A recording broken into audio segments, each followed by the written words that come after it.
I'm sorry, Mom. The truth is, I've long forgotten how to say the language of home, and English never seems to be enough to define all the ways that I actually miss you. Plus, I've already forgotten how to speak Chinese. But do you need more money? I just got paid. I can send you some. I've never found comfort in you. Never been able to look at the parts of you that made you my mother and me your child. And 姥姥、姥爷，他们怎么样？ I see your selflessness in the way that you'd be willing to wear my hand-me-downs just so I could afford to be like all my classmates. Like your courage in the way you'd never hesitate to demand for me my way despite your place in a world that doesn't understand your language. Like the way I am your whole world. You'd have dinner waiting for me when I came home, even if it was 1 a.m. when I wasn't supposed to be there. Okay, I understand. Okay, I love you. Bye-bye. I never appreciated it all quite enough. But since I still don't know how to erase this shame, the shame that comes with not knowing how to communicate with your own mother, I don't know how to gather the courage to pick up the phone and call you again. Bye-bye. Love you.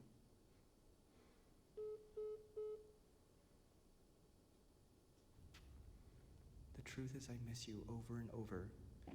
I can't think about you without tears welling, and my hand still refuses to pick up the phone.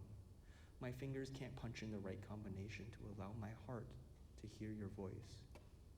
My will submits to cruel forces, and a lifetime of apologies is not enough to undo it all.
Where are you going?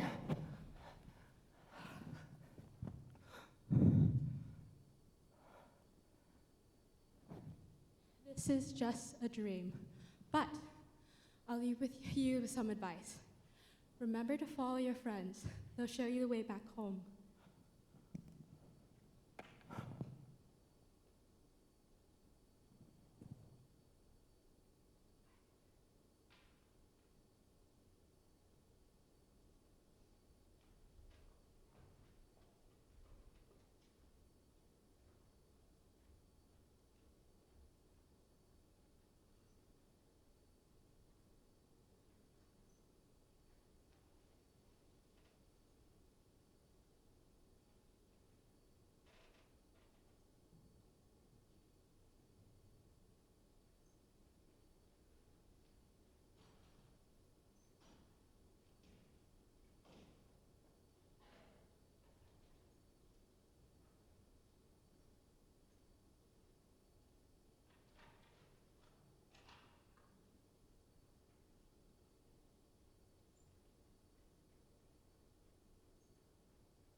For a brief moment, please imagine that you are me.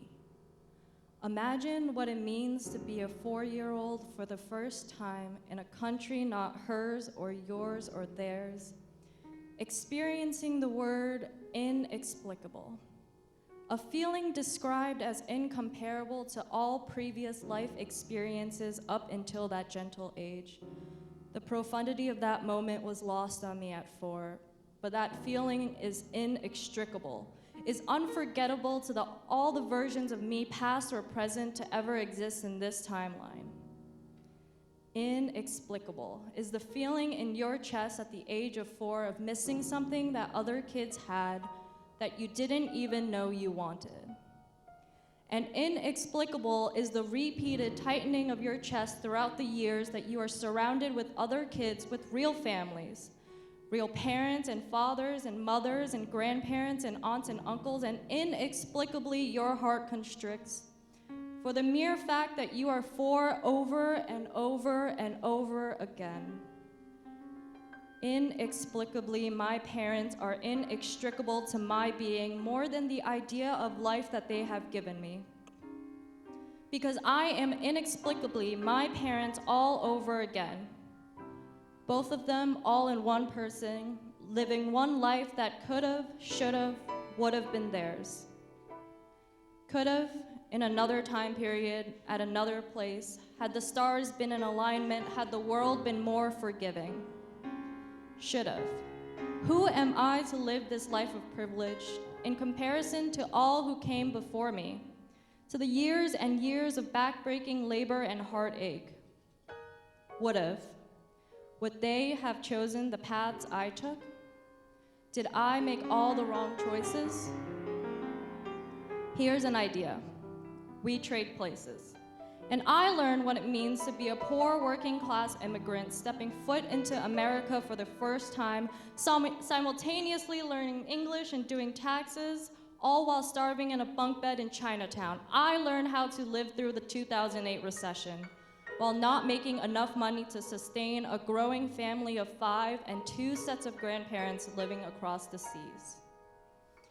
And you learn how to be the eldest daughter of a Chinese immigrant household, going to school without knowing English and experiencing just how cruel kids can be for the first time, and wanting to shed the uncomfortableness that is being both Chinese and a poor immigrant, and feeling so desperate to become one with anyone aggressively American that for a long time, you resent your Chineseness.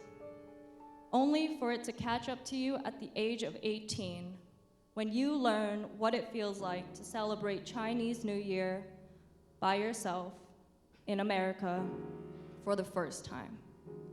And you can't help but think how you are your parents over and over and over again. Here's an idea, we trade places. And we both acknowledge what it feels like to be lonely in a family of 5. How can I explain the word love to you in English when all you've ever known is your Chinese version? When love in America is hugs and kisses and fairy tales passed from parent to daughter, wrapped in cocoons of milky dreams, and nothing is ever too far away. What can the English word love ever really mean to you when American comfort resides in proximity? The word love in English pales in comparison to what it means to love in Chinese. Chinese love means moving far, far away from what one calls home.